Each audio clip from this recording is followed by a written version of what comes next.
Hi, this is Privateer Station, and today we're bringing you day 448 of Russian invasion into Ukraine.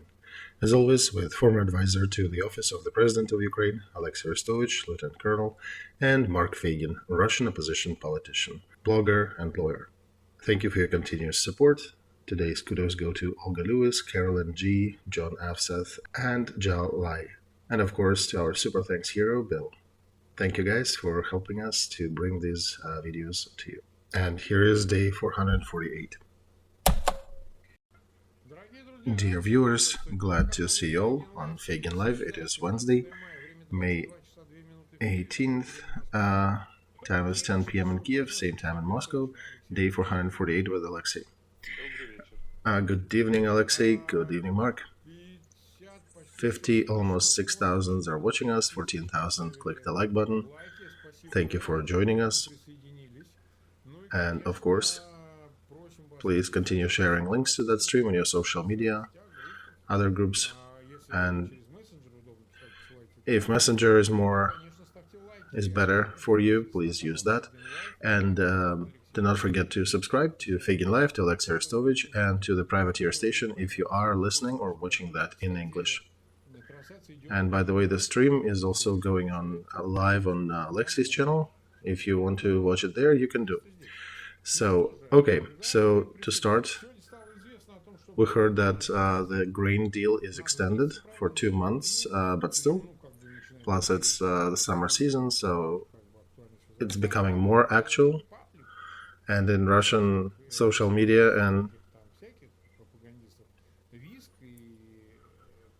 radio and TV streams, they keep screaming and using all kinds of cuss words about their political leadership abandoning them, or I'm not even going to go there because otherwise people will complain that I'm using absent lexic words and all. So let's just say that they're very upset and consider themselves violated. Maria Zakharova came out and said, oh, we need to do that, we have to do that. So they had to extend it.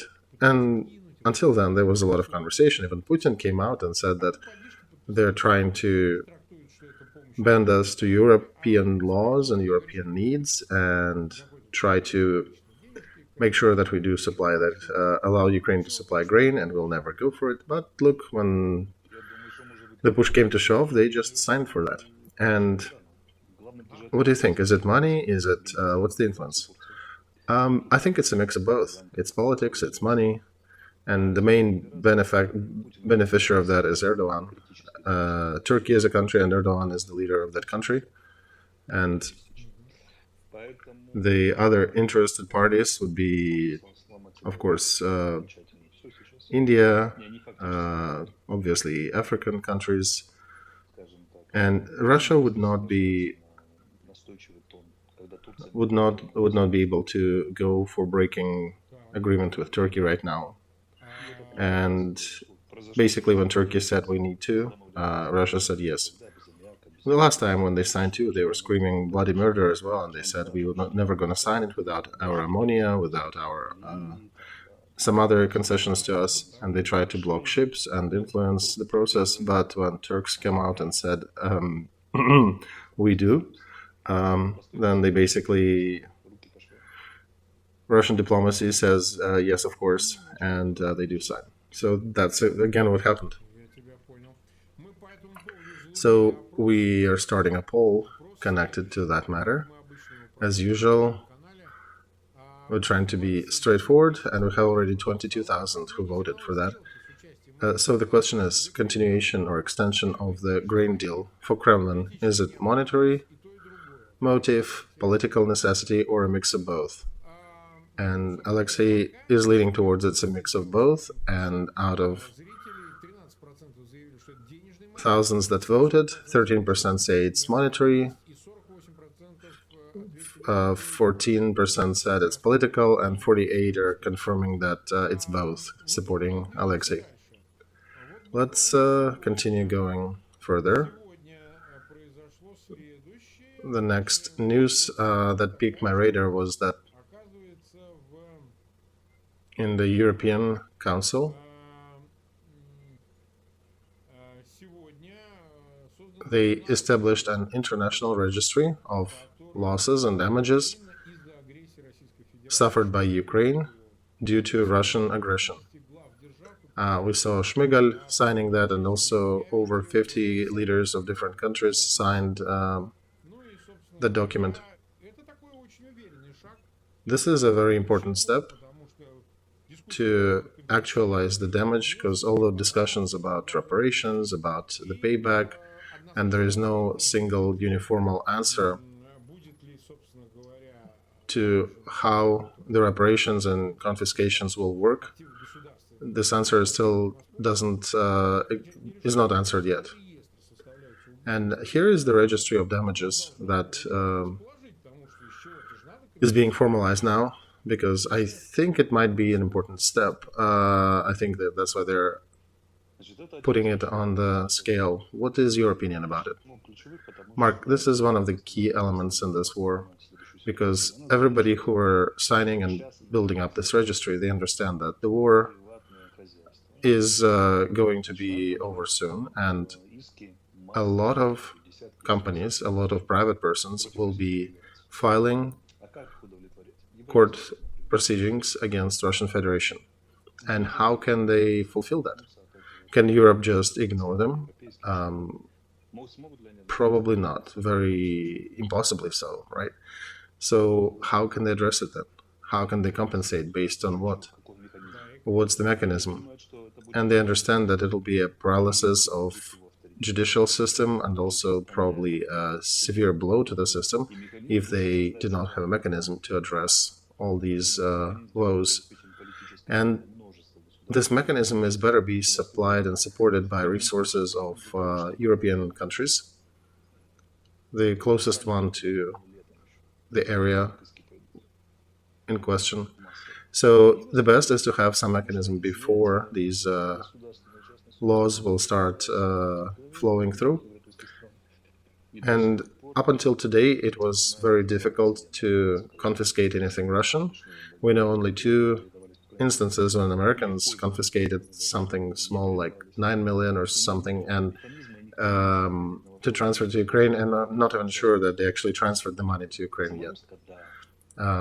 So they can freeze Russian assets, yes, but when you start discussing, it would be nice to transfer the proceeds, transfer the monies that you froze to Ukraine. That becomes a much bigger issue. And now imagine you're a parliament in a country that needs to make a certain decision. What is an important element for your decision? Such a registry with signatures over 50 countries becomes a very important tool that will push the compensations and reparations in the right direction. I think this is one of the most important elements, because without compensations, the world that we're fighting for, the peace that we're fighting for, will not be better than what it was before the war. And this is important. This becomes a program of after-war reconstruction of Ukraine, and also after the war we'll have 3 major tasks. One of them will be a strategic holding of Russia, which might need to be lasting for decades, maybe centuries. Establishing Ukraine back into the economic power that it was, and maybe making it stronger. And third, also changing the picture of the world after this. And these are important steps to go in that direction. And our citizens and the government in general, the country in general, gets serious hope that their apartments, their homes, their agricultural and other equipment would be restored, rebuilt, or bought anew for the money of the aggressor. All right, we've been live for about 9 minutes. We have 173,000 watching us live. We have some technical issue going on. Our stream continues, but our technical software glitched, and Alexei's channel stream went down, and we cannot bring the map to the screen. We also had a video related to the court process of Mikhail Krieger in Moscow, We'll talk about that later. But yeah, this is live stream. Things happen. So half of our software is down. We're somehow still streaming, but let's continue. Let's talk about the front. You guys will need to visualize the front line in your mind, or you can bring it up on your phone and computer separately and go over the map. So in Kherson region, they shelled civilian area. The 5-year-old boy died. They tried to bring him and carried him to the hospital, but medics couldn't save his life. 16-year-old is in critical condition, and another adult male is also in critical condition with 2 more people dead. That's information I had before going live with you. So they continue shelling our civilians, and this is a growing menace for Sumy and Chernigov areas in the north of Ukraine, where occupants are gone for quite a few months already, where the war is supposedly over. But today, Vice Minister of Defense Hanna Maller actually did state that these hits are not just plentiful, they are increasing. And we need to do something about that. And then you can draw a parallel to those birds being downed in Bryansk region. This is a message for those who like bombing and shelling our northern borders. And these things will be happening to their craft. Because, pilots, they can also smoke in wrong areas. Oh yeah, they can smoke right during the flight, during the mission, and violate some safety measures. Exactly. So yeah, if you smoke in the wrong time, all of a sudden, a piece of your plane flies in one direction, another goes down, and remnants of pilots are usually discovered somewhere nearby. So, strong advice, do not bomb civilian targets. And on the front, in Avdiivka, our troops are moving forward. This is not counteroffensive operation. They're just carrying out local tasks to enhance their positions. Same situation in Marinka, and Bakhmut still continues to push remnants of Russian pincers apart, and we are taking measures to hold our current positions. And there is a very serious counter-artillery duel happening there. On the Russian side, they have, of course, numbers. They probably brought all the shells they currently have, saving from other parts and throwing it at Bakhmut. And on our side, we have higher precision and better intel. Obviously, Western weapons are more precise. Where Russian troops need 40 shells to solve a problem, we can usually do it in 4. This is the war of Soviet system with NATO systems. We'll see how it ends, but I strongly suspect we will prevail. Otherwise, the fighting is very difficult, and despite of all the artillery duels, it is really down to the infantry. All this war, actually, Mark, supported a very basic principle. There was so much conversation about net-centric UAVs and robotics and everything, all the new measures on the front line to achieve new goals.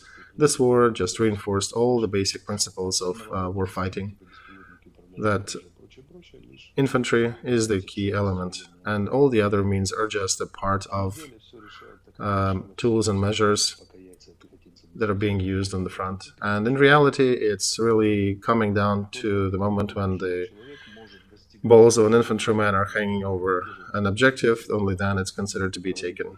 And it's only infantry that can finalize the result on the battlefield. And is it provided with additional robotics or kamikaze drones or anything else? These are just additional arms and resources they can use, the infantry can use. And I'm using infantry as a combined name. It's paratroopers, it's marines, it's everybody, it's humans on the ground. And I do have to reinforce here that Russian side has lost capacity to do even tactically successful maneuvers. Yesterday they tried to advance near Kremenaya and try to perhaps create another hotspot to withdraw some of our resources from Bakhmut area. And they failed. They didn't solve that task. They had to fall back. The only part that is somewhat successful on the Russian front is Wagner area, and even they can solve them only due to tremendous losses. So the larger question would be, why do you even continue fighting if you cannot achieve tactical tasks and there is no perspective? So why are you continuing the war? Alexei, you answer that. Well, I think the answer is simple. Vladimir is waiting for the moment when the West will suggest we sit down and negotiate. He just needs to wait through this pressure and just wait it out. But the problem is that the pressure is growing. For him, it's becoming more and more unattainable. Britain transferred us storm shadows. France is providing scalps. They fly for about 700 and even 1,200 kilometers. NATO summit is supporting Ukraine. European Union supporting Ukraine. United Nations is supporting Ukraine. Every day, at least up to 1,000 soldiers are suffering wounds and deaths just to support the mad desire of Putin to just be there, to invade Ukraine. I would remind that back in history, when China invaded Vietnam, they figured that very quickly, in about a month and a half, that they have no perspectives there, and they withdrew and canceled the operation. But Putin is not Chinese. He doesn't listen to the voice of reason, and he continues this massacre for the 16th month in a row. According to the data of our general command, Russia already suffered over 200,000 dead. So, as a result of it, and everything is stuck in our studio. Things happen, so sorry, Alexei's side cannot stream this live. It is only us going like this. At the end of it, he'll upload it to his channel, and of course, English version appears usually the next day after that stream. And sorry, apologies for the technical mishaps here. There may be perhaps too much hopes for the equipment and new technology. Everything is done at the end manually. So something is malfunctioning today. We're continuing our poll about the grain deal. The question is, what is it for Kremlin? Money, political necessity, or a mix of both? 51% leaning towards a mix of both, and we have over 44,000 who are voting so far. Let's return to Li Hui.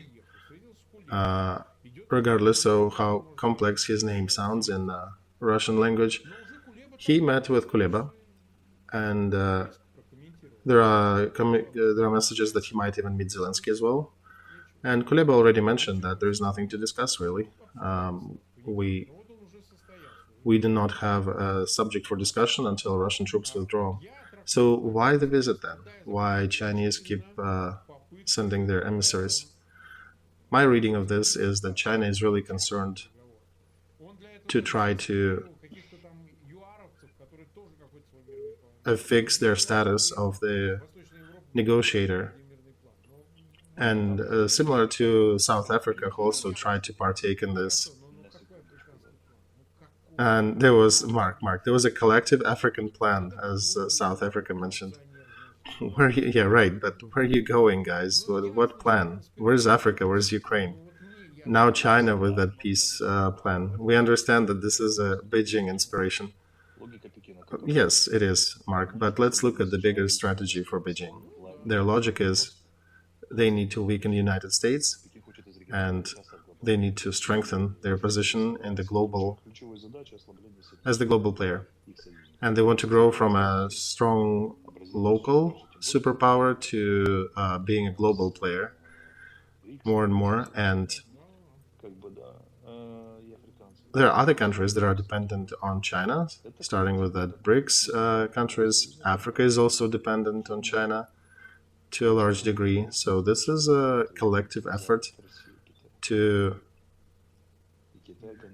invade in the zone of key interest in the triangle of the West, Russia, and China. And China would want the defeat in Ukraine to not cancel out Putin's regime completely. And the intrigue is that the West needs to hold Putin from falling completely into the embrace of China. And for China, it is important to keep Putin in power and to continue growing their influence over Russia. And now there is another summit happening, especially with the leaders of Central Asia, including the ones who visited the 9th of May parade in Moscow. And they're also discussing an interesting superposition between China and Russia. So that is where the field where China is playing. China understands that Russia will not be able to win over the West, over the combined effort of Ukraine and the West. But China doesn't want for the total destruction to happen, for a total defeat of Russia to happen. They want Russia to be a somewhat valuable ally. And the West understands that, yes, Putin lost this war already, but they need to defeat him in a manner that Russia would not fully jump into the embrace, into the arms of China. So imagine this difficult maneuvering that both sides are trying to achieve. And they're trying. And Li Hui, that's why he is traveling and visiting and meeting everybody here.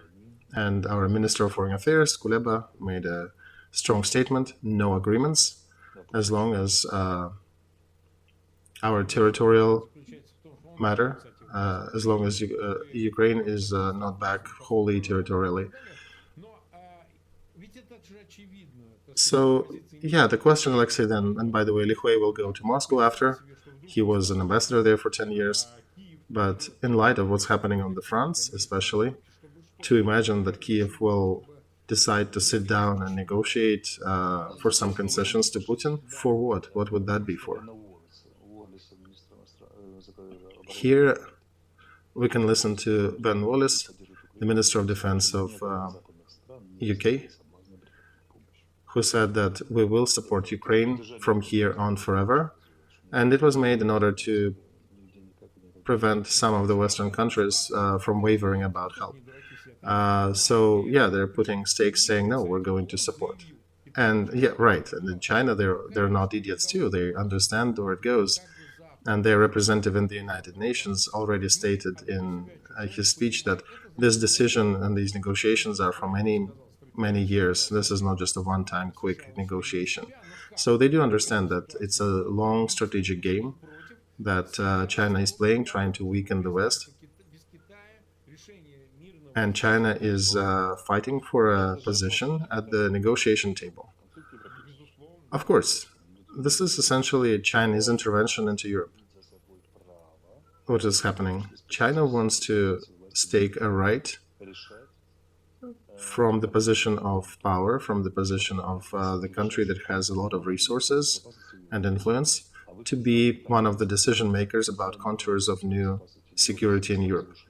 And the exit from this conflict, they see in a way that they need to create a new system of defense. They need to participate in that system, and they want to be a participant in that system. They have never been a participant in Europe.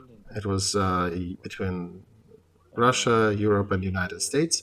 Now China wants to become a player in that field too. And basically it's a global positioning, the way China is trying to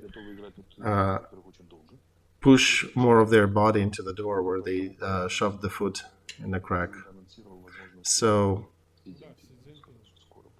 probably that's why Biden announced a possible meeting with Xi Jinping.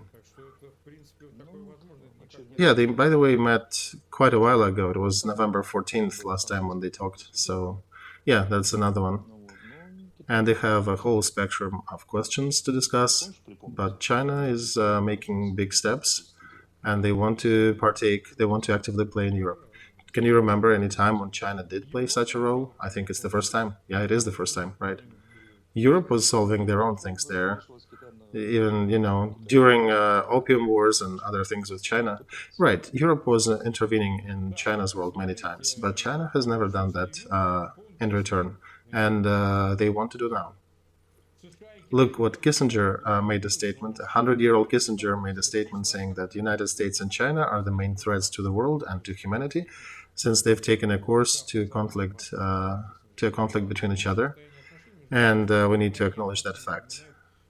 According to his statement, the current position between two countries reminds of situation before the First World War, when neither side has enough capability for political concessions, but can be forced into a hot conflict. And if the conflict over Taiwan happens, it may affect the whole world, and Taiwan is the world leader in microprocessing supplies. So that may be microchips. So that may have dire consequences for the world economy. So in Washington, they devalued that statement. They basically ignored it, said, well, old man, you shouldn't be participating in this. But he's trying to be active and trying to push for that angle of a problem. Do you think his position is real? Do you think he is correct? No, I think he is using strong arguments, as usual. And as they say, in the international politics, I was planning from the worst variant, right? He's using his status from the end of the 50s as the person who made or helped to forge an alliance or good relations between China and the United States back in the day against USSR. So he's trying to play the same angle, and China, I think, already realized, as the result of this war, this is the strongest argument for them to not invade Taiwan militarily, and they would continue, in my opinion, pushing the diplomatic solution, one system, two countries, similar to Hong Kong, but in the reverse. Not one country, two systems, but one system, two countries. And China is declaring, if you look at their programmatic statements, they're saying that they went to the stage of juxtaposition with the West. The West needs to fall, and we need to become a global leader. And from the Chinese documents, the West needs to become or has to become regional power, and China will need to become an international leader. These decisions, when stated publicly, they do not leave much wiggle room for the West or for China to negotiate from that angle. And yes, it basically puts them in the state of Cold War. They are competing in all the different aspects, in technology, in science, in position of their fleets in the global ocean. But I don't think that military China is capable to win that war, because there is a strong coalition to support Taiwan. There is United States siding with Taiwan, so it's impossible for China, in my opinion, to achieve desirable result in this case. And there is also anti-China NATO, that other bloc that is appearing in the Southeast Asia. So there is a group of countries that are resisting that encroachment. It's basically a sort of a Cold War where China wants to achieve a domination position globally, and they would want a bipolar system with two poles. And basically, they're playing the tune that China needs to get paid back for the centuries of being shoved aside and not having a global leadership position. And they need to have a higher influence, and technologically, politically, military is not in the primal focus of that. It's more of a soft influence. And American position is sounding more as a controlled competition with China. And behind these words, it's a banal Cold War that's unfolding. Kissinger sees that as it is, and he insists on his probable participation in maybe betterment of these relations, and nobody's going to listen to him, in my opinion, right now. But situation will continue unfolding in this matter. But I don't think it will ever grow into the hot conflict.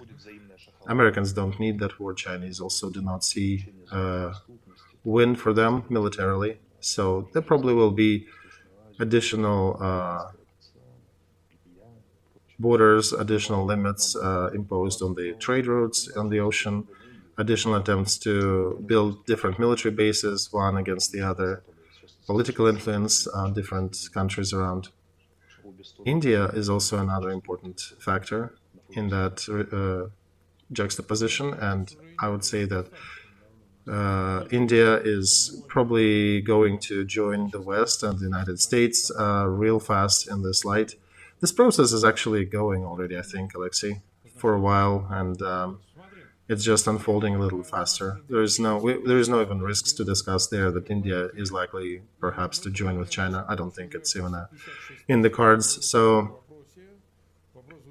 we have over 56,000 who voted in our poll.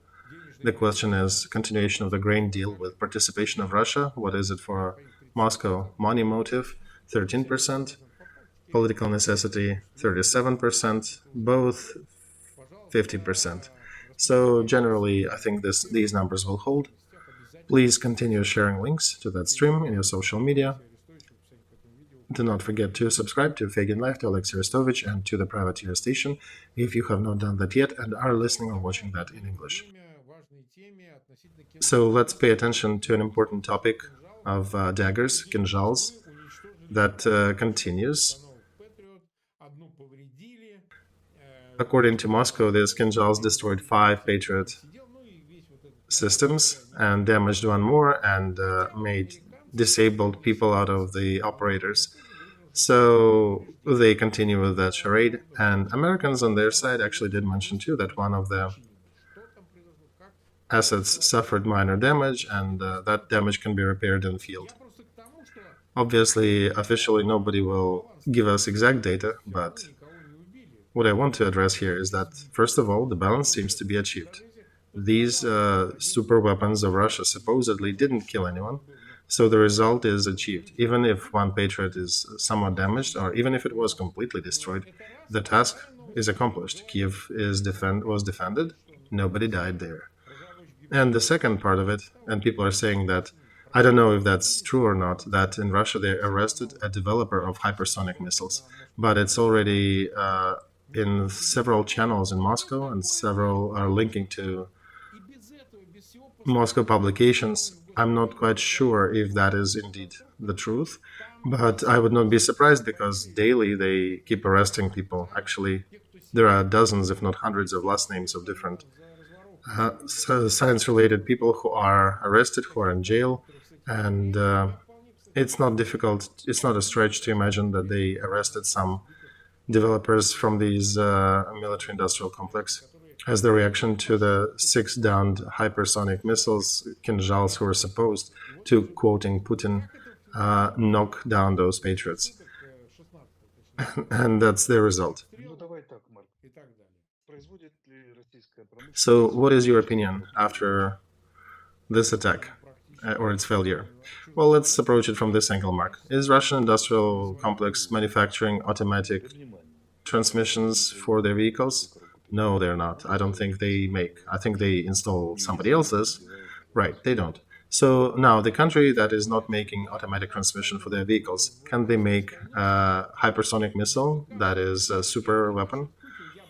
Well, they're peddling a certain angles, Olexiy. They're saying that we are lagging behind everything else, but we're much better in the military complex. And I've seen that statement when I was living in Russia for a while. They like that position. They like to play it up. Well, okay, Mark, looking at the war that was unfolding in front of our eyes for over a year, is there any of the weapons that was propped up and trumpeted by Russia as the super weapon or super tank like Armata or artillery systems or anything else that actually lived to the promise? No, I don't see anyone. Exactly.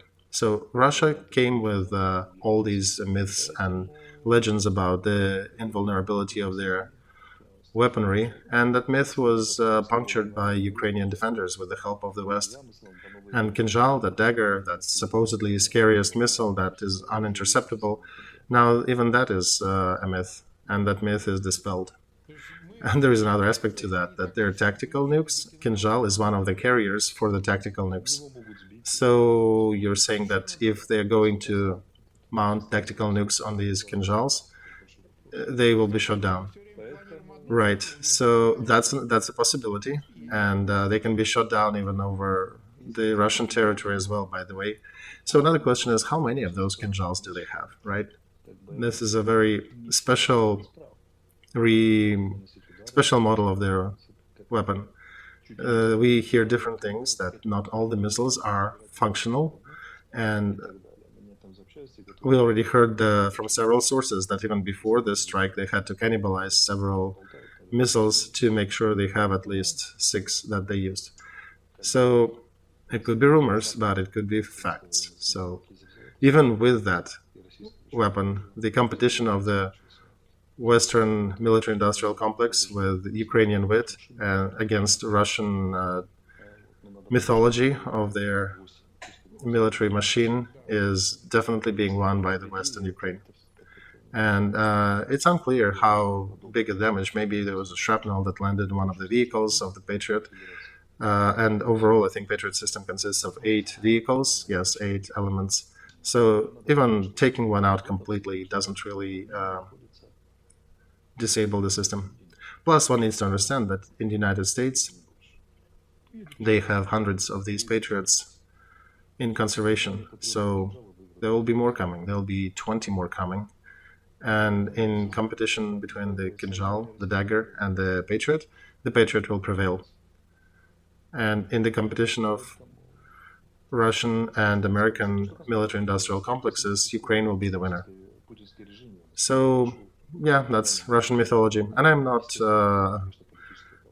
I'm actually quite sure that they could have arrested the developers of that weapon. That's internal terror that's unfolding. So since the regime doesn't want to reform, they will be hammering on the heads of anybody whom they don't like.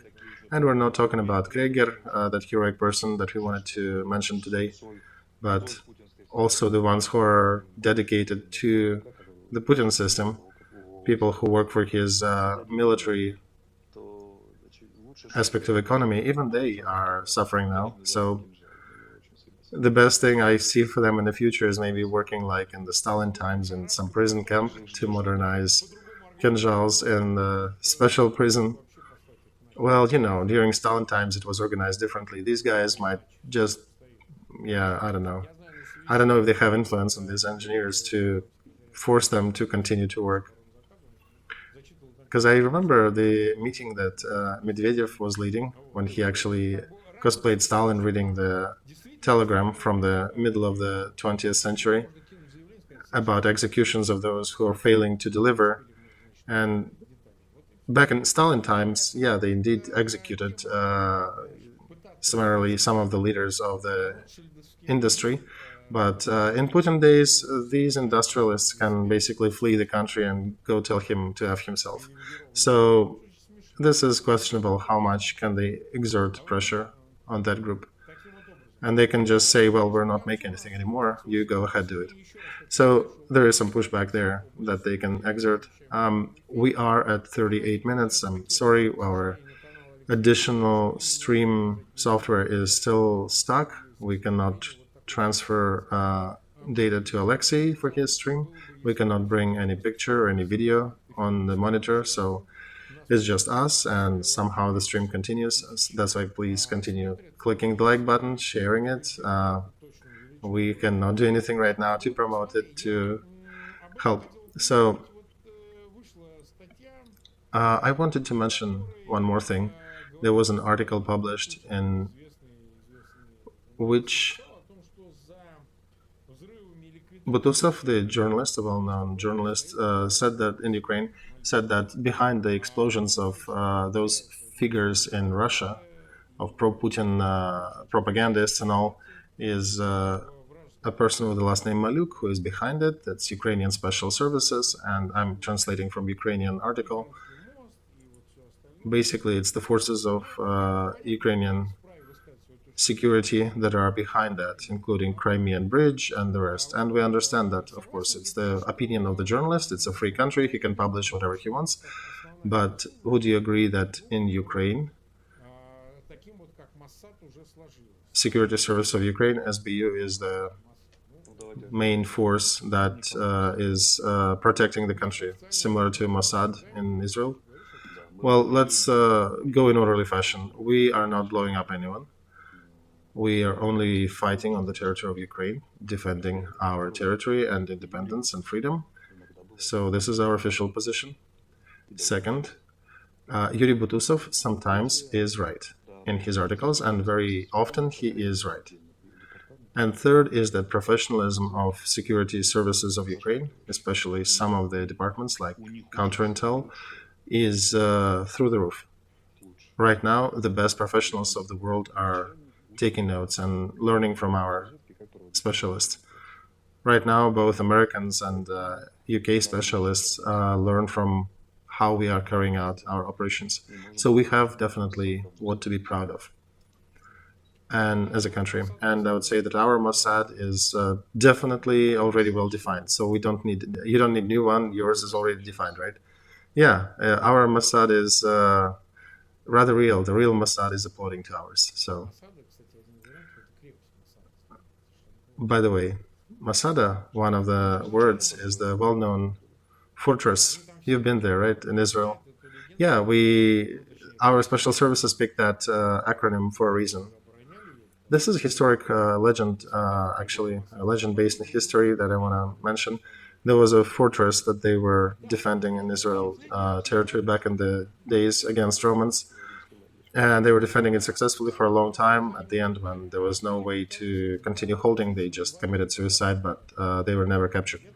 And they were living on the top of the mountain, eating bird and collecting water.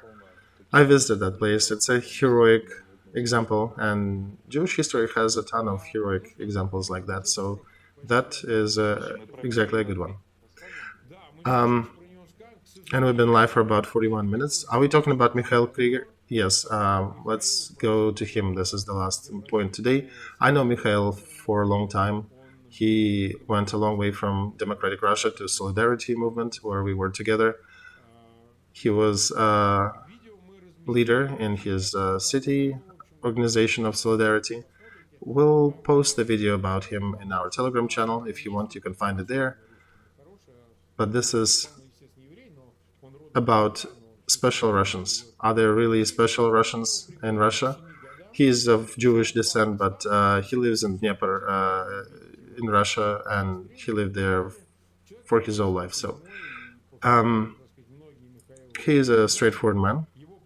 He doesn't pick words. A lot of people who know him, they know that he's always has been straightforward, and some people were shying away from his statements.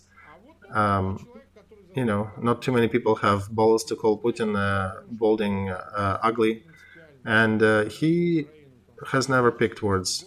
And I think that was the system's revenge on him that was exerted yesterday. He participated in everything, in all the support of Ukraine for peace against war, in every action that we did, in all the meetings that were possible to participate. And today he was given 7 years. He was actually smiling on camera, saying that's bullshit, what they're writing to me there. And he's an old guy, rather. He's in his old years, despite of being tough cookie. We unfortunately cannot help him right now, but when the time comes, we'll help. I have not known about him, Mark, until today, but I've seen the video and I understood that in Russia there are still strong people who can face Putin's court and say that they're in favor of Putin getting executed. And prosecutor said, "You're for death?" No, he said, "I'm not for death. I'm for punishment. The Putin needs to be punished and executed for that." And they're very remarkable people in Russia still. Not many of them are speaking out, but yes. And I don't see the system breaking him, so I hope he will soon be leaving jail as this war concludes. And yes, his attorneys will bring the prints from the stream, we'll tell him about that. And we support him, we send him the rays of hope. And stay strong, Mikhail, we're with you. All right, that's it for today. Let's leave something for Saturday. Olexiy is still traveling, but that should not prevent us from going live on Saturday. It will be 1 hour later. He has to move, so it'll be 11 p.m. Kiev and Moscow times, and it will be coming on air the usual time, the morning of Sunday, Eastern Time Zone, United States. And don't forget to subscribe to Mark's channel, to Alexei's channel, and to share links to that stream. The last state of this poll, 66,119 votes left. What is the grain deal continuation? Monetary manner 13%, political 36%, both 51%. And I think that's probably the truth. I think it's a mix of money and politics. And we'll see you on Saturday, right? Goodbye, everybody.